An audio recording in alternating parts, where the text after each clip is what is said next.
नमस्कार दोस्तों, मैं मनीष कुमार भोज आप सभी लोगों का अपने इस YouTube चैनल पर हार्दिक स्वागत करता हूँ। दोस्तों, जो आज का जो हमारा टॉपिक है वो भारतीय राज्य व्यवस्था है। ठीक है, भारतीय राज्य व्यवस्था या फिर से हम कहें राजनीतिक विज्ञान इसे ये भी कहते हैं।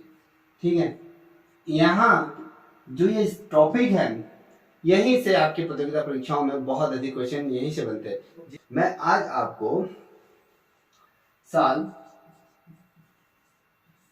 1999 से वर्ष 2019 तक जितने भी प्रश्न पूछे गए हैं अभी तक परीक्षाओं में, मैं वो तमाम प्रश्न आप लोगों के समक्ष लेके उपस्थित हूँ आज की उसमें। ठीक है दोस्तों, हम बात करते हैं आज 1999 से कि भैया यहाँ से कौन कौन से प्रश्न आपके पूछे गए। देखिए दोस्तों, अगर मैं पहला क्वेश्चन आप लोगों के समक्ष रखूं, वो क्वेश्चन है आपके, भारत में संघ राज्यों का प्रशासन होता है। किसके हाथ में संघ और राज्यों का प्रशासन होता है? देखिए, भारत में अगर हम बात करें संघ और राज्यों का जो प्रशासन किसके हाथ में होता है, संविधान ने किसको ये सौंपा है ये दायित्व, अगर हम बात करें दोस्तों, ये जो शख्सियत हैं ये भारत के ये क्या है, राष्ट्रपति। ठीक है, वो भारत के क्या है, राष्ट्रपति, जिनके हाथों में आपके राज्य और संघ के प्रशासन, ये प्रशासन इनके हाथ में होता है। अब मैं अगर दूसरा क्वेश्चन आप लोगों के समक्ष रखूं, ये कह रहा है कि भारत सरकार के मुख्य विधि परामर्श कौन होता है? देखिए, भारत सरकार का विधि, ये परामर्शदाता कहें या कुछ भी कहें, इसको दाता भी कहते हैं, दाता। ठीक है, ये कौन होता है, क्वेश्चन बनता है। तो देखिए दोस्तों, आपको पता है, अगर हम बात करें कि यहाँ पर ये पूछा है कि भारत के जो सर्वोच्च न्यायालय है उसके मुख्य न्यायाधीश कौन कौन होते हैं, उनको ये समर्पित होता है। ये अगर हम बात करें भारत के जो मुख्य न्यायाधीश, जो मुख्य विधि परामर्शदाता होते हैं, वो अटॉर्नी जनरल ऑफ इंडिया इसे कहते हैं। अटॉर्नी, देख लीजिए, इसको समझिएगा क्योंकि ये क्वेश्चन बहुत अधिक महत्वपूर्ण है। अटॉर्नी जनरल ऑफ इंडिया इनको बोला जाता है। इनके पास ये विधि परामर्श का क्या होता है, संपूर्ण दायित्व इनके पास होता है। अगर हम बात करें जो भारतीय संविधान सभा की स्थापना कब हुई थी, देखिए भारतीय संविधान की मैं क्वेश्चन फिर से दोबारा रिपीट करो, भारतीय संविधान सभा की स्थापना कब हुई थी? देखिए, सभा की स्थापना की बात कर रहे हैं, स्थापना किस वर्ष हुई थी ये पता अवश्य होना चाहिए आपको। देखिए दोस्तों, अगर आप सभी को याद होगा 6 दिसंबर 1946 को ये तमाम चीजें हुई थी। ठीक है, 46 को ये हुई थी। ठीक है, ये क्वेश्चन बना। अगर हम अगला क्वेश्चन की अगर बात करें, जो परीक्षाओं के मद्देनजर ये बहुत दफे पूछा जाता है कि जो भारतीय संविधान सभा की जो प्रारूप समिति के अध्यक्ष के बारे में पूछ लिया जाता है। अध्यक्ष ये कौन होते हैं? ये आपके डॉक्टर BR, ये क्या है, अम्बेडकर, ये आपके कौन है, भारतीय संविधान प्रारूप समिति के अध्यक्ष। आप सोच रहे हो कि ये बहुत ज्यादा सिंपल क्वेश्चन है, मगर यही क्वेश्चन आपके पूछे जाते हैं। अब देखिए, अगर मैं बात करूं कि अगला प्रश्न की अगर बात करूं, तो ये जो मौलिक कर्तव्यों को सम्मिलित किया गया है, मौलिक कर्तव्यों को कब सम्मिलित किया गया है? देखिए, मौलिक कर्तव्यों को सम्मिलित करने की बात कर रहा हूं मैं। मौलिक आपके कर्तव्य को सम्मिलित किया गया। आपको पता होगा 42वें संविधान संशोधन के माध्यम से क्या किया, इनको जोड़ा गया। ठीक है, अब ये किस वर्ष जोड़ा गया? 42वें संविधान संशोधन किस वर्ष हुआ था? ये 1978 को ये किया गया था। सॉरी, ये नहीं, 1976 का जो 42वें संविधान संशोधन था, उसमें मौलिक कर्तव्यों को संविधान के अंतर्गत इसको क्या कर दिया था, कर्तव्यों को सम्मिलित कर दिया गया था। ठीक है, अब अगर हम बात करें अगले प्रश्न की, देखिए उसमें ये कहा गया है कि एक वर्ष में कम से कम कितनी बार संसद की बैठक होना आवश्यक है। एक वर्ष की हम बात करें, एक वर्ष में जो संसद है, संसद में ये बैठकों की संख्या कितनी होनी चाहिए, ये आपको पता है, 2 ये होनी चाहिए। ठीक है, वर्ष में कम से कम जो संविधान सभा की गई संसद की जो बैठक अनिवार्य रूप से होनी चाहिए, आवश्यक रूप से होनी चाहिए, 2 बार ये होनी चाहिए, आवश्यक रूप से ये होनी चाहिए रूप से। ठीक है, अब अगर हम बात करें अगला प्रश्न की, जो परीक्षाओं में जो क्वेश्चन पूछे गए हैं मैं उन्हीं का रूपांतरण आप लोगों के समक्ष रख रहा हूँ। देखिए, जो भारतीय संविधान में अविष्ट अधिकार किसको दिए गए हैं? देखिए अविष्ट, देखिए जो भारतीय संविधान के अंतर्गत संविधान में अविष्ट, ये जो अविष्ट अधिकार किसको दिए गए हैं, क्वेश्चन बनता है। ये बहुत दफे क्वेश्चन पूछा गया है, ये अधिकार किसको?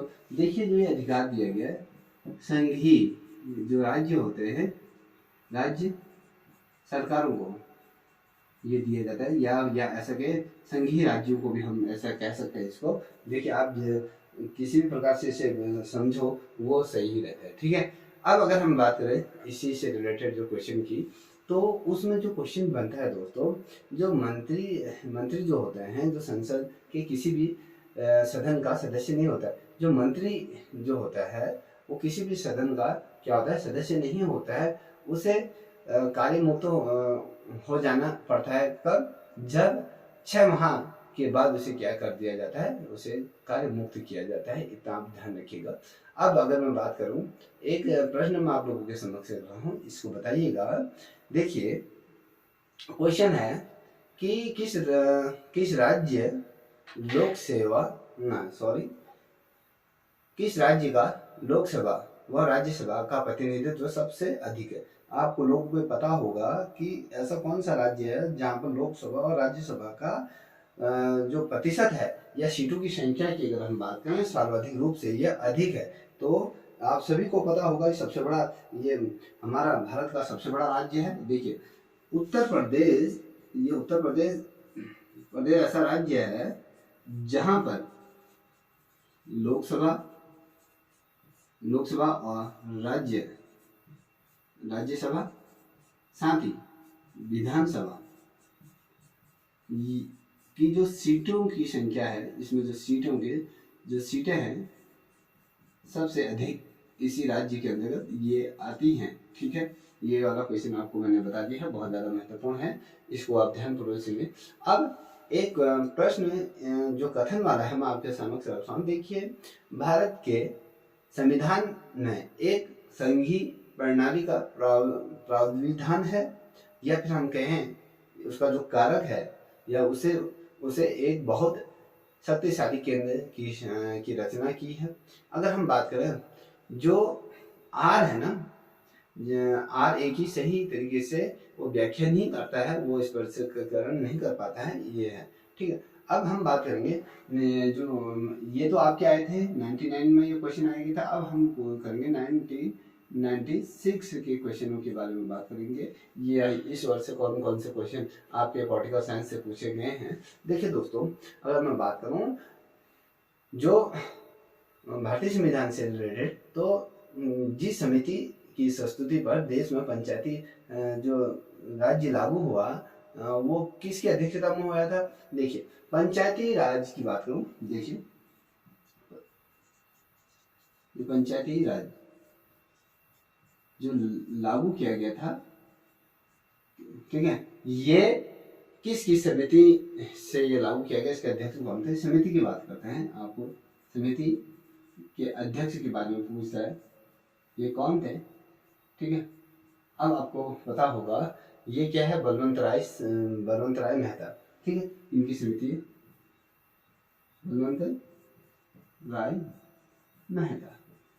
ये आपके क्या है, जो भारतीय संविधान में जो समिति को संस्तुति दी थी, पंचायती राज जो लागू किया गया था, उसके अध्यक्ष के तौर पे जो थे उस समय बलवंत राय मेहता, ये इनकी अध्यक्षता में जो पंचायती राज लागू किया गया था, ठीक है। अब आपको पता होगा कि जो दल बदल पर प्रतिबंध ये कौन से संविधान संशोधन के अंतर्गत लगा था? आपने देखा होगा आजकल बहुत से दल बदलते हैं, जो अलग अलग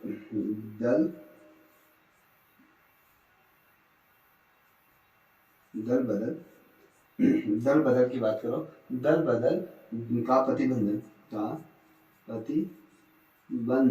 की बात करेंगे, ये कौन से संविधान संशोधन के अंतर्गत लगा था, ये आपको पता होना चाहिए। देखिए, जो ये आपका लगा था 52वां संविधान संशोधन था, उसके अकॉर्डिंग ये लगा था। देखिए, ये 52वें संविधान संशोधन के माध्यम से इसको क्या करा गया था, इसको इम्प्लीमेंट बनाया गया था। किस वर्ष से ये किया गया था, ये पता होना चाहिए। 1985 में आपकी क्या लगा था, दल बदल का जो प्रतिबंध था वो जो 52वें संविधान संशोधन के अंतर्गत इसको लागू किया गया था। और अगर बात करूं संपत्ति का अधिकार है, अगर संपत्ति के अधिकार की अगर हम बात करें, जो आपके मौलिक अधिकारों में से इसे हटा दिए गए, संपत्ति के अधिकार की अगर हम बात करें, ये कौन से संविधान संशोधन के अंतर्गत इसे हटा दिया गया? देखिए, ये कानूनी अधिकार भी से कहा जाता है। देखिए, कानूनी अधिकार, ठीक है, ये जो हटा दिया गया था, ये 44वें संविधान संशोधन के अंतर्गत इसे किया गया। 44वें, ठीक है, 44वें जो संविधान संशोधन था, ठीक है, उसके अकॉर्डिंग इसे किया गया था। अब किस वर्ष से किया गया था? 1978 में इसे किया गया था। 1978 में इसको क्या करते हैं, संपत्ति के अधिकार का, जो संपत्ति के अधिकार की हम बात करें, जो कानूनी अधिकार भी कहते हैं, 44वें संविधान संशोधन के अंतर्गत 1978 में से किया गया। अब अगर कभी क्वेश्चन पूछा जाता है कि ये जो अनुच्छेद में लिख रहा हूँ इसको 25वां अनुच्छेद किससे संबंधित है, कभी क्वेश्चन बनता है, तो आपको पता होना चाहिए कि ये क्या देता है। 25वां जो संविधान है, जो आर्टिकल है, वो धर्म की स्वतंत्रता हमें यहाँ पर स्वतंत्रता प्रदान करता है, ठीक है, ये आपको समझ में आना चाहिए। अब इसी से रिलेटेड अगला प्रश्न मैं आप लोगों के समक्ष रखूं, तो वो इस प्रकार से, देखिए दोस्तों, क्या है, जैसे भारत का जो राष्ट्रपति किसकी नियुक्ति नहीं करता है, कभी क्वेश्चन, नियुक्ति राष्ट्रपति किसकी नहीं करता? देखिए, जो नियुक्ति जो राष्ट्रपति है, राष्ट्रपति नहीं करता, किसकी नहीं करता है, देखिए, नियुक्ति राष्ट्रपति नहीं करता है, किसकी नियुक्ति नहीं करता है, ये उप राष्ट्रपति की ये नियुक्ति राष्ट्रपति नहीं करता है। अपना ये ध्यान में रखिएगा। और सेवानिवृत्त होने के बाद सर्वोच्च न्यायालय के जो न्यायाधीश होते हैं, वकालत कर सकते हैं, या जो सुप्रीम कोर्ट के जो जज हैं, ठीक है, जो सर्वोच्च न्यायालय के जो न्यायाधीश होते हैं, वो वकालत कर सकते हैं, नहीं कर सकते, जब वो अपना सेवानिवृत्त हो जाते हैं, तो किसी भी, अगर हम किसी भी उच्चतम न्यायालय की अगर बात करें, जो न्यायालय के जो न्यायाधीश होते हैं, वो बिल्कुल भी किसी भी न्यायालय में ये वकालत नहीं कर सकते हैं। और ये जो आर्टिकल के अंतर्गत दिया गया है, अगर ये अनुच्छेद की बात करूं, तो ये 125वें 125 और 24वें के मध्य ये आता है, ठीक है, 24 के अंतर्गत ये आता है, ठीक है, जो कि उच्चतम न्यायालय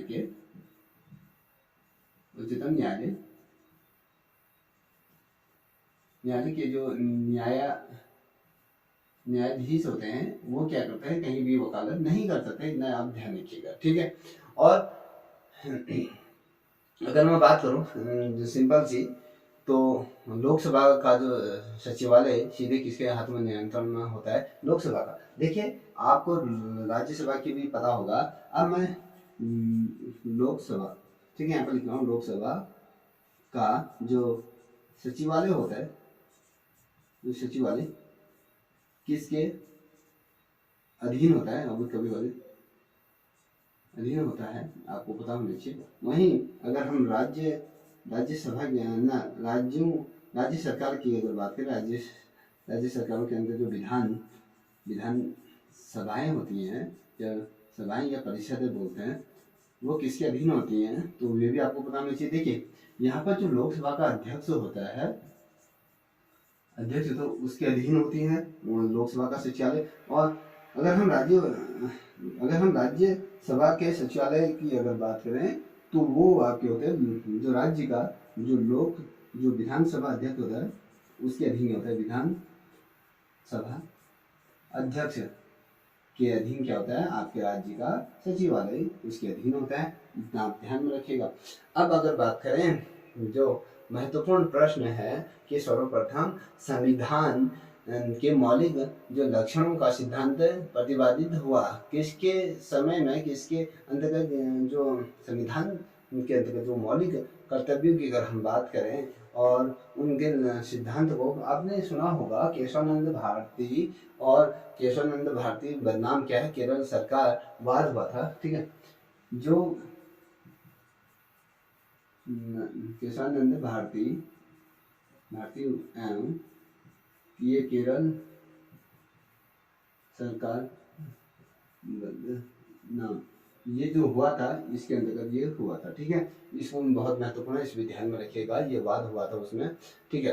अब अगर मैं अगला क्वेश्चन आप लोगों के समक्ष रखूं जो परीक्षा के मद्देनजर भी बहुत ज़्यादा महत्वपूर्ण है, कि अल्पसंख्यकों को अपनी मनपसंदी शिक्षा संस्थानों को स्थापित करने एवं उनको संचालित करने का जो अधिकार का संरक्षण किस आर्टिकल के अंतर्गत होता है। अगर हम आर्टिकल की बात करें, जो आर्टिकल आपके दिया गया है अनुच्छेद ये 30 के अंतर्गत यह होता है, ठीक है। 30 के अंतर्गत इसको रखा गया है। और इसमें क्या होता है, जो अल्पसंख्यक होते हैं, मुस्लिम की बात करें, ये अल्पसंख्यकों की बात कर रहे हैं, ये लोग जो होते हैं अपने जो मन पसंदीदा शिक्षण संस्थानों में क्या कर सकते हैं, ये अपनी नौकरी कर सकते हैं या कहीं वहाँ अध्ययन कर सकते हैं। तमाम चीज़ें इसके अधिकार में जो संरक्षण संचालित करने के लिए जो अधिकार दिए गए हैं वो आपके आर्टिकल 30 के अंतर्गत इसे दिया गया।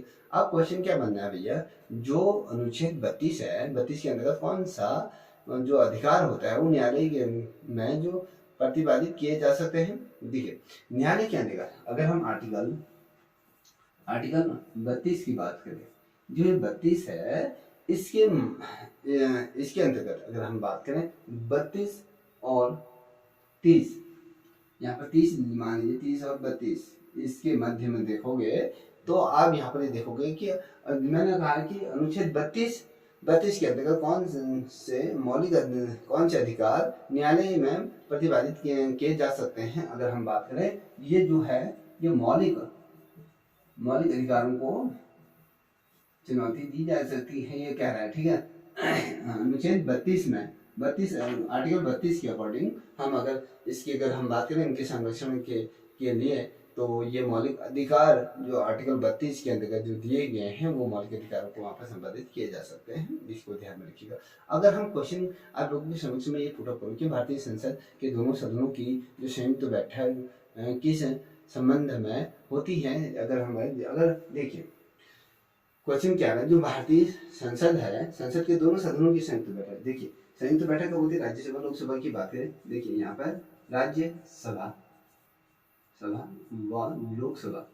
लोकसभा की जो संयुक्त जो बैठक होती है वो किस लिए होती है, कभी क्वेश्चन है, ये जो होती है ये आपके साधारण विधेयक जब पेश किए जाते हैं तब इसको साधारण ये विधेयक के लिए, ये विधेयक के लिए ये किए जाते हैं, ठीक है, इसको ध्यान में रखिएगा। अब अगर हम क्वेश्चन अगला रखें आपके सम्मुख से, विभिन्न राज्यों से संबंधित विशिष्ट प्रावधान किस आर्टिकल के अंतर्गत, जो विभिन्न, देखिए विभिन्न राज्यों में क्या होता है, जो विशिष्ट प्रावधान दिए गए हैं, विभिन्न राज्यों में जो विशिष्ट प्रावधानों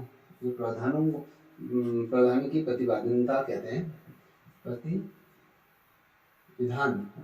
किस आर्टिकल के अंतर्गत रखे गए हैं, क्वेश्चन बनता है तो ये अनुच्छेद आपके 37 के अंतर्गत, राज्यों के अंतर्गत ये विभिन्न मांगे अधिकार दिए हैं। अब कल क्वेश्चन पूछा जाता है कि 7वीं अनुसूची में जो संघीय सूची का उल्लेख नहीं है, किस लिए नहीं है, उसमें उल्लेख किसका नहीं है पूछा जाता है। देखिए फिर से दोहरा रहा हूँ कि जो 7वीं अनुसूची के संघ में जो संघ सूची है उसमें उल्लेख नहीं किया गया, किसका उल्लेख नहीं किया है, जो संघीय सूची है उसमें उल्लेख नहीं किया गया। क्वेश्चन आ रहा है कि उसमें गैस का उल्लेख नहीं किया गया है, ठीक है, ये पता होना चाहिए।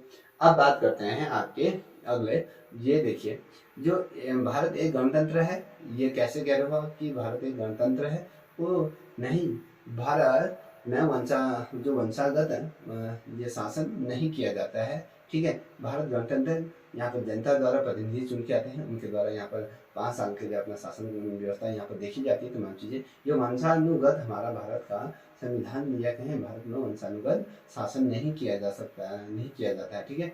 अब उसके अंदर हम अगर कोई अगला क्वेश्चन देखें तो उसमें ये पूछा जा सकता है कि भारतीय संविधान में वृद्ध होने के कारण है, क्या कारण है कि भारतीय संविधान बहुत ज़्यादा विशाल वृद्ध है, या कहें उसकी जो क्षेत्र है बहुत व्यापक है, तो आपको इतना समझ में होना चाहिए कि इसमें हमने बोला था जो इसका आर्टिकल 1 दिया गया है, संघ और राज्य दोनों सरकारों का यहाँ पर क्या होता है संविधान, हमने कहा था संघ और राज्यों से बनकर क्या हुआ है हमारा जो भारत का जो संविधान खूबसूरत ये बना है इसी से। अब अगर हम बात करें ऐसा कौन देखिए, अब हम अगर राज्यपाल के संबंध में क्या चीज़ें सत्य हैं क्या चीज़ें असत्य हैं अगर हम बात करें तो एक चीज़ मुझे बताइएगा कि यदि संबंधित राज्य की जो व्यवस्थापिका उसे पद से हटाए जाने का प्रस्ताव स्वीकार करती है तो वह पदवी से पूर्व भी मुक्त किया जा सकता है, वो कौन सा है। देखिए राज्यपाल के संबंध में जो कथन है ये असत्य है। देखिए उसको क्या हो जाता है, जो राज्यपाल होता है वो आपके राष्ट्रपति के क्षमा याचना पे या उसकी दया पर क्या होता है तब तक वो पद पे बने रह सकता है। जब अगर राष्ट्रपति को लगता है कि ये उस पद से इसे हटा देना चाहिए वो हटा दे।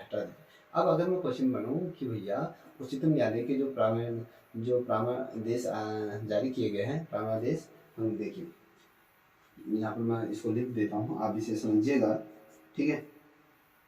यहाँ पर ये कह रहा है कि उच्चतम न्यायालय की ये उच्चतम न्यायालय की, ठीक है, उच्चतम न्यायालय की यहाँ पर क्या प्रामादेश जो प्रामादेश होता है उच्चतम न्यायालय के वो जारी करने की शक्ति किसको दी जाती है, ये जारी करने की शक्ति किसको दी जाती है ये पूछ रहा है, ये आपको बताना है किसको दी जाती है। अगर हम बात करें ये अगर ये अनुच्छेद आपके अगर आर्टिकल की अगर मैं बात करूँ, ये जो आर्टिकल है दोस्तों ये आर्टिकल आपका 226वां आर्टिकल के अंतर्गत इसका जिक्र किया गया है कि उच्चतम न्यायालय की जो प्रामादेश जारी करने की जो शक्ति है वो आर्टिकल 226 के अंतर्गत। अब इसके अंतर्गत कौन कौन सी चीजें इसके अंतर्गत लिखी गई है, देखिए संवैधानिक अधिकार दिया गया है इसमें, पहला संवैधानिक अधिकार, ठीक है, ये अधिकार है। अगर हम दूसरे की बात करें तो दूसरा आपका जो आता है संविधान का अधिकार, संविधान का अधिकार, ठीक है, इसको देखिएगा। जो तीसरा आता है वो आपके मौलिक अधिकार ये होते हैं, ठीक है, ये मौलिक अधिकार दिए गए हैं इसके अंदर। जो ये जारी करता है उच्चतम न्यायालय के अधीन ये परामर्श होते हैं, ये उनको ये शक्ति दी जाती है। और अगर हम बात करें ऐसा कौन सा राज्य है जहाँ पर लोकसभा में अनुसूचित जनजातियों का सर्वाधिक प्रतिनिधित्व है। ठीक है, किसका? अनुसूचित जनजाति के। अगर हम एसटी की बात करें, एसटी जाति के लोगों का यहाँ पर लोकसभा के सदस्य सर्वाधिक रूप में जो आते हैं, ये आते हैं मध्य प्रदेश से ये चुन के आते हैं। एसटी जनजाति के सर्वाधिक लोगों की जो संख्या है, जो लोकसभा की सीटें हैं, वो आपके कहाँ से चुन के आती हैं? मध्य प्रदेश ऐसा राज्य है जहाँ पर से आपके जो ये लोग आते हैं लोकसभा में। जो अनुसूचित जनजाति की जो सर्वाधिक प्रतिनिधित्व की अगर हम बात करें, ये मध्य प्रदेश है। यहाँ से टोटल आपके 5 लोकसभा के सदस्य यहाँ से आते हैं। ठीक है, सभा के यहाँ पर क्या आते हैं? सदस्य यहाँ से चुन के हुए आते हैं। अब अगर हम बात करें जो 7वीं सूची है, उसमें राज्यों की सूची में उल्लेख है। किस चीज़ का उल्लेख है? राज्य की जो 7वीं अनुसूची है उसमें राज्यों की किस चीज़ का उल्लेख है? विद्युत का उल्लेख। यहाँ पर विद्युत का उल्लेख, ऊर्जा का उल्लेख यहाँ पर किया गया है। ठीक है, इतना आप ध्यान में रखिएगा।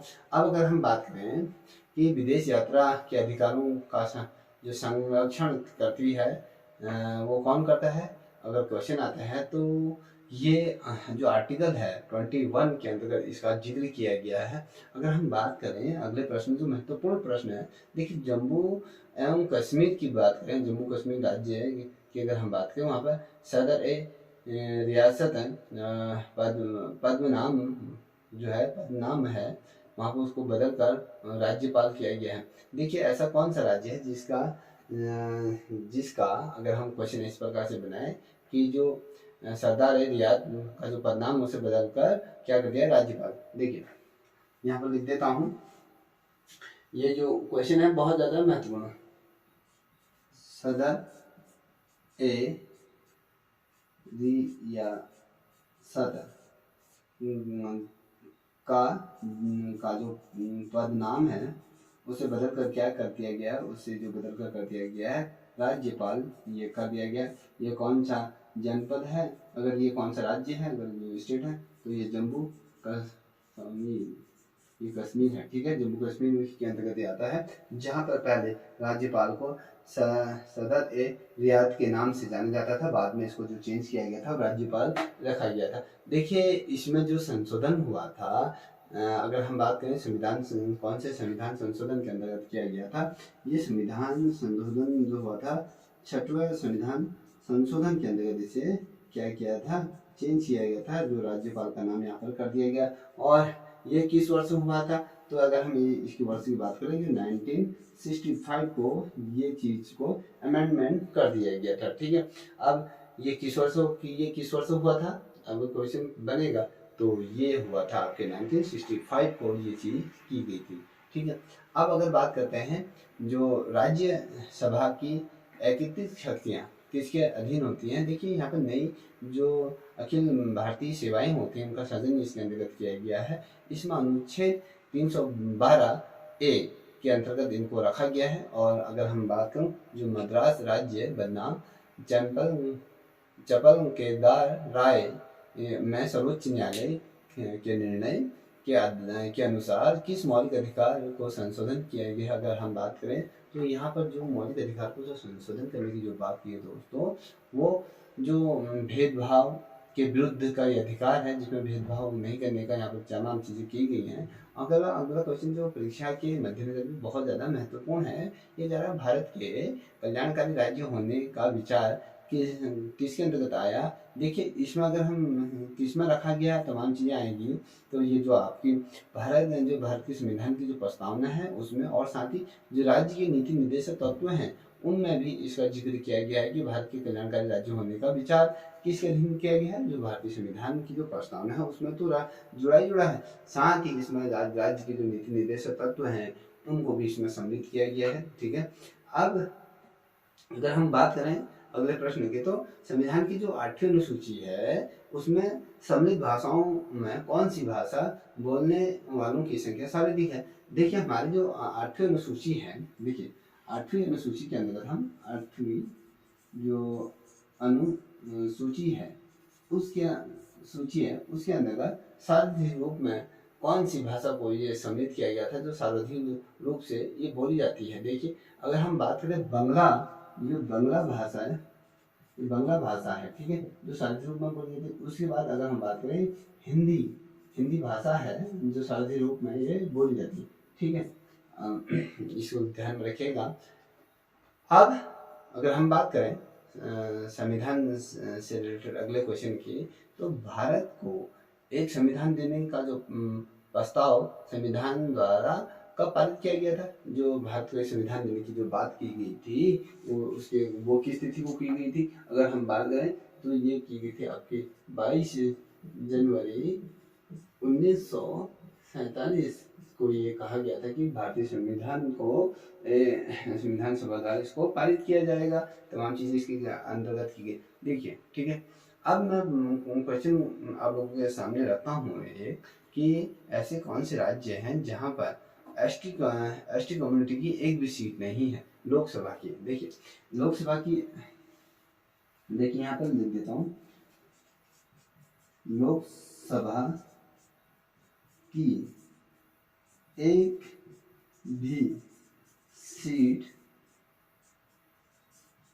किन राज्यों के अंतर्गत नहीं आती है। इन राज्यों में अगर हम बात करें तो यहाँ पर एसटी कम्युनिटी की एक भी सीट यहाँ नहीं है। ये अगर हम बात करें कौन कौन से राज्य हैं, अगर क्वेश्चन पूछा जाएगा तो वहाँ पर आपके केरल है, तमिलनाडु है, कर्नाटक, ये 3 राज्य। ये केरल की बात कर रहे हैं, ये तमिलनाडु, और ये मैंने अब दूसरा बताया था आपके यहाँ पर कर्नाटक, ठीक है, कर्नाटक। ये 3 राज्य हैं जहाँ पर एसटी कम्युनिटी की एक भी सीट आरक्षित रूप से नहीं है, ठीक है। यहाँ पर जैसे केरल हो गया, तमिलनाडु हो गया, कर्नाटक, यहाँ पर कोई भी आपके सीटें नहीं है। अगर हम बात करें अगले प्रश्न की, तो ये जो अगला प्रश्न है परीक्षाओं के मध्य बहुत ज़्यादा महत्वपूर्ण है कि ये कह रहा है कि भैया जो नीति निर्देशक तत्व है, नीति निर्देशक तत्वों की अगर हम बात करें तो उसके अंतर्गत जो 42वां संविधान संशोधन नहीं जोड़ा गया था, 42वें संविधान संशोधन के अंतर्गत जो नई चीज नहीं जोड़ी गई थी, उसमें जो जोड़ नहीं गया था समान आचार संहिता, समान, यहाँ पर लिखता हूँ, समान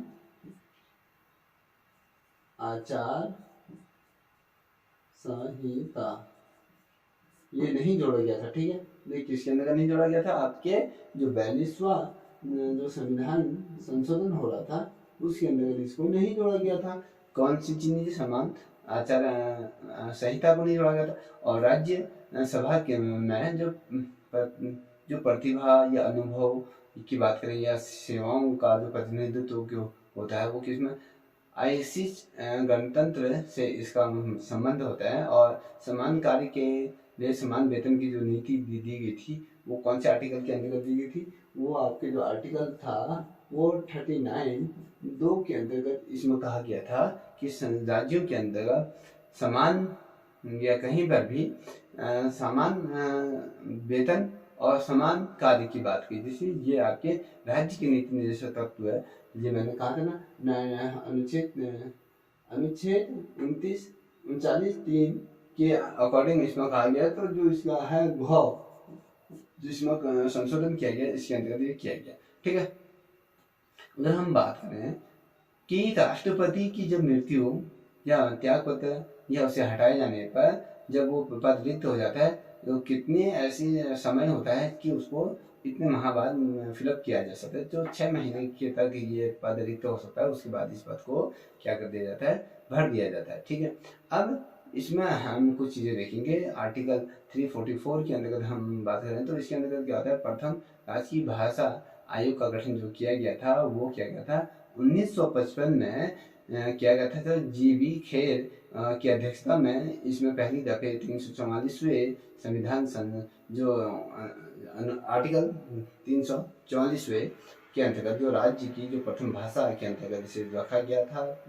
55वें 1955 में जो बीजी खेर हैं, उनकी अध्यक्षता में से राज्य के नीति निर्देशक तत्वों की संकल्पना कहाँ से ली गई? हमने ये स्रोत जो राज्य की नीति निर्देशक तत्वों के गर्भाती जो स्रोत हमने जो लिए थे आयरलैंड के संविधान से हमने ये लिए थे।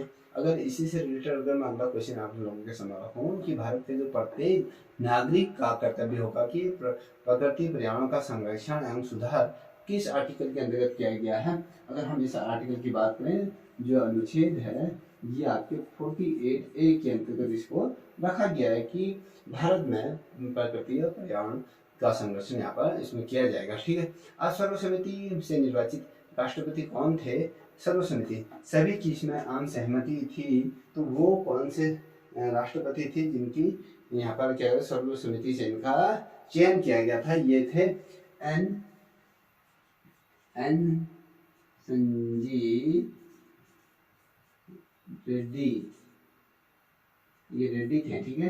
एन संजीव रेड्डी को किया गया था, यहाँ पर इनका निर्वाचित ये किए गए थे। ठीक है। ये निर्वाचित राष्ट्रपति ये थे। और अगर हम बात करें जो न्याय पुनः संरक्षण की बात करें कि संकल्पना कहाँ से लिया गया है न्याय की, हम लॉ की बात करते हैं। लॉ की जो स्रोत थे हमारे जो कॉन्स्टिट्यूशन जो हमने तमाम चीज़ें ऐड करी थी उसको ये जो लिया गया था यूएसए के संविधान से हमने न्याय से संबंधित उनकी पुनः विचार संकल्पना को हमने वहाँ से लिया। और सर्वोच्च न्यायालय है उसमें मौलिक अधिकारों के रूप में जो मान्यता दी गई थी, किसको मान्यता दी गई थी? सर्वोच्च न्यायालय के अंतर्गत मौलिक अधिकारों में यहाँ पर आवास का अधिकार दिया गया था। 19A डॉ के अंतर्गत विदेश यात्रा का जो अधिकार दिया गया था वो 21वें संविधान के अंतर्गत दिया गया था। अगर हम बात करें कुछ महत्वपूर्ण विषयों की, तो उसमें ये देखिए लोकसभा की जो बैठक समाप्त की जा सकती है, कब की जा सकती है? स्थगन होने पर या सातवाहन या विशिष्ट विघटन के द्वारा इसे ये समाप्त की जा सकती है। सर्वोच्च न्यायालय में जो तदर्थ न्यायाधीशों की नियुक्ति कौन करता है? जब न्यायालय के किसी भी सत्र के लिए न्यायाधीशों का कोरम नहीं होता है तब आर्टिकल 127 के अकॉर्डिंग उनको नियुक्त किया जाता है। ठीक है। ये आप ध्यान में रखिएगा। भारत में कोई भी जो राजनीतिक दल है ये राष्ट्रीय दल के रूप में उसको मान्यता जो प्राप्त कर सकता है, तो यदि वह राज्य स्तर का दल है तो उसे कम से कम कितने राज्यों में उनकी सरकार होनी चाहिए? अगर क्वेश्चन बनता है तो 4 राज्यों में कम से कम उसका प्रभुत्व होना चाहिए। और भारत की जो संचित निधि पर किसका नियंत्रण होता है? कभी क्वेश्चन बनता है तो वो संसद का होता है। और राज्य जो भारत के कार्यवाहक मुख्य न्यायाधीश की नियुक्ति कौन करता है? वो राष्ट्रपति करता है। आर्टिकल 126 के अकॉर्डिंग ये करता है। ठीक है दोस्तों यदि आपको ये वीडियो पसंद आई हो तो प्लीज़ इस चैनल को लाइक शेयर सब्सक्राइब अवश्य करें, साथ ही अपने दोस्तों भी साझा करें। तब तक के लिए मैं जय हिंद, जय भारत, जय उत्तराखंड।